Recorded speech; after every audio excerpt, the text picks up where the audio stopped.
Dans cette animation, la Chambre de commerce et d'industrie vous présente les informations essentielles à connaître sur le statut d'auto-entrepreneur.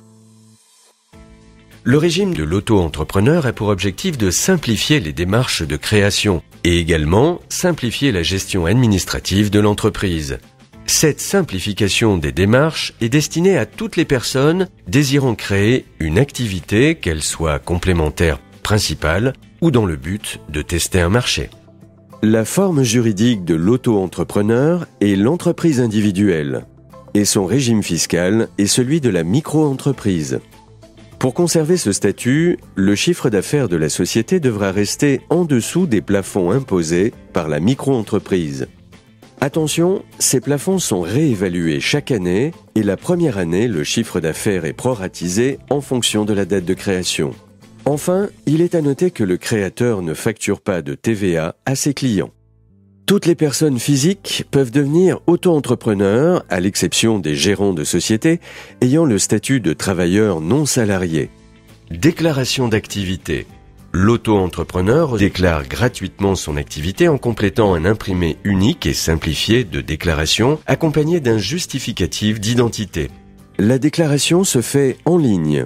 Les administrations concernées par votre déclaration seront automatiquement informées. L'auto-entrepreneur reçoit un numéro d'identification, le SIREN, délivré par l'INSEE. Il n'y a donc pas d'extrait cabis pour le régime de l'auto-entrepreneur. Pour l'exercice de certaines activités, une déclaration administrative, une qualification, le respect de normes ou encore un engagement financier est requis par la loi. Par ailleurs, vous devez respecter les obligations d'assurance professionnelle en fonction de l'activité exercée. Les cotisations sociales.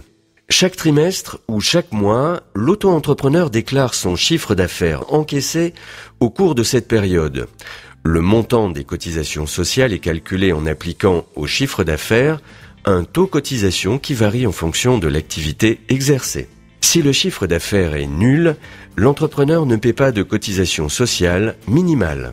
Les cotisations sociales concernées sont l'assurance maladie maternité, les allocations familiales, l'assurance invalidité décès, la retraite de base et retraite complémentaire, la CSG-CRDS et enfin la contribution à la formation professionnelle.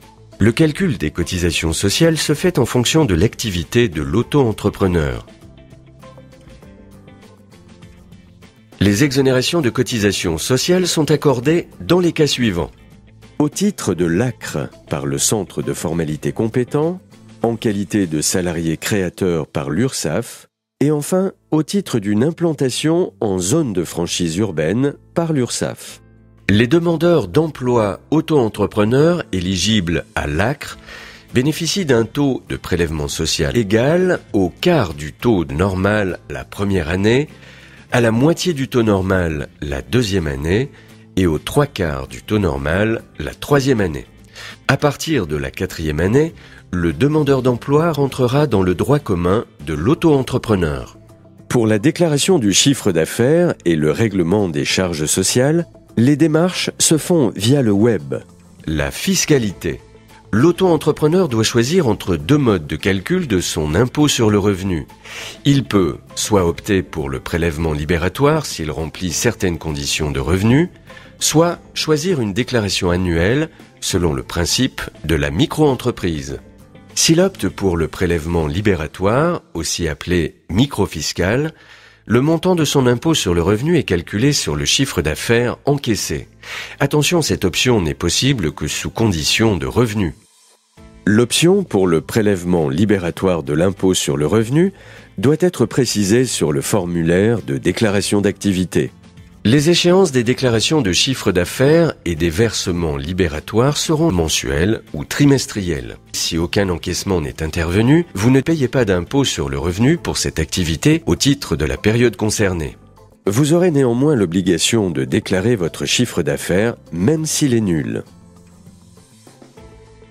Vous réglez votre impôt sur le revenu en même temps que votre forfait de charges sociales. Vous payez votre impôt en appliquant à vos encaissements intervenus durant la période les taux correspondant à votre activité. 1% pour les activités achat-revente, 1,7% pour les activités de prestation de services, 2,2% pour les professions libérales. Ce régime dure tant que l'auto-entrepreneur reste placé sous le régime fiscal de la micro-entreprise et tant qu'il n'a pas révoqué l'option. Si vous n'optez pas pour le versement libératoire, vous serez imposé sur le mode de la déclaration annuelle selon le principe de la micro-entreprise. Les micro-entrepreneurs sont imposés à titre personnel à l'impôt sur le revenu, dans la catégorie des bénéfices industriels et commerciaux s'ils exercent une activité commerciale ou artisanale, ou des bénéfices non commerciaux s'ils exercent une activité libérale sur un bénéfice forfaitaire. Ce dernier est calculé en appliquant au chiffre d'affaires hors taxe un abattement forfaitaire représentatif des frais professionnels et dont le montant varie en fonction de l'activité exercée par l'entrepreneur. La CET, qui remplace l'ancienne taxe professionnelle, est composée d'une part de la cotisation foncière des entreprises CFE et d'autre part de la cotisation sur la valeur ajoutée des entreprises CVAE. Les auto-entrepreneurs ne sont pas concernés par la CVAE. En effet, elle n'est due que par les entreprises dont le chiffre d'affaires annuel dépasse 152 500 €. Les auto-entrepreneurs sont exonérés de la contribution foncière des entreprises l'année de création de l'entreprise. Les années suivantes, les auto-entrepreneurs sont soumis à la CFE dans les mêmes conditions que les autres entreprises. Le taux de la CFE varie suivant les communes. Un taux minimal peut être appliqué même en cas de chiffre d'affaires nul. Si vous dépassez les seuils d'éligibilité la première année d'activité, vous perdez le bénéfice du dispositif dès l'année suivante. Si vous dépassez les seuils d'éligibilité, vous continuez à bénéficier du régime fiscal et social simplifié et de la dispense d'immatriculation pendant les 2 premières années, au cours desquelles ce dépassement est constaté, à condition de ne pas dépasser les plafonds suivants. Le régime du versement libératoire de l'impôt sur le revenu cesse rétroactivement au 1er janvier de l'année au cours de laquelle le dépassement est intervenu, tandis que le régime du microsocial simplifié cesse au 31 décembre de la même année. À chaque étape, mais aussi dans vos premiers mois d'activité, profitez des compétences de votre CCI pour vous informer, vous orienter et vous accompagner dans vos démarches et la validation de votre plan d'affaires.